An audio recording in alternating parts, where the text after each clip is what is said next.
দেবের নতুন সিনেমা 20 তারিখ রিলিজ করতে চলেছে খাদান। খাদানের ট্রেলার দেখলাম, মানে অ্যাকচুয়ালি ট্রেলার না, প্রি ট্রেলার বলা যায়। সেটা দেখে যেটা আমার মনে হচ্ছে যে খুব ভালো। যিশু সেনগুপ্তর সেই গলার আওয়াজ, যেটা আমরা এক যে ছিল রাজাতে দেখেছিলাম, সেরকম ধরনের অ্যাকসেন্ট, ঢাকার বাঙালির অ্যাকসেন্ট খুব সুন্দর।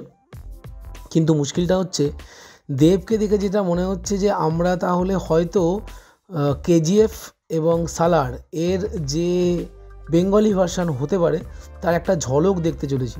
কারণ সালারের মতন সিচুয়েশান রয়েছে যেখানে ডাম্পার, কারণ খাদান, কয়লা খনি খাদান নিয়ে গল্প, সেখানকার বিষয় রয়েছে।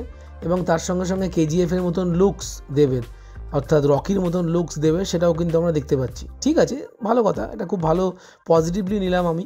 এবং আমার মনে হয় সবাইকেই এই ব্যাপারটাকে পজিটিভলি নেওয়া উচিত, কারণ যেখানে একটা কন্নড় ফিল্ম ইন্ডাস্ট্রি পুরো ইন্ডিয়াকে কাঁপিয়ে দিতে পারে, সুতরাং বাংলা থেকে কেন এরকম ধরনের হবে না? খুব ভালো চেষ্টা একটা। কিন্তু গল্প কাহিনী যেটা থাকবে সেটা আশা করি নতুন ধরনের কোনো কিছু হবে।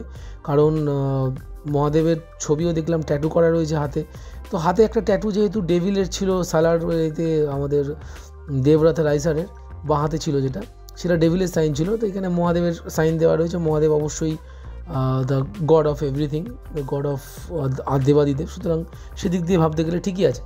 তো দেখা যাক এর পরের ট্রেলারটা কখন বেরোয় এবং কেমন বেরোয়। আপাতত খাদান নিয়ে বেশ উত্তেজনাই লাগছে আমার। সবাই ভালো থাকবেন, পরবর্তী সময় ট্রেলার বেরোলে তার রিভিউ দেবো। নমস্কার।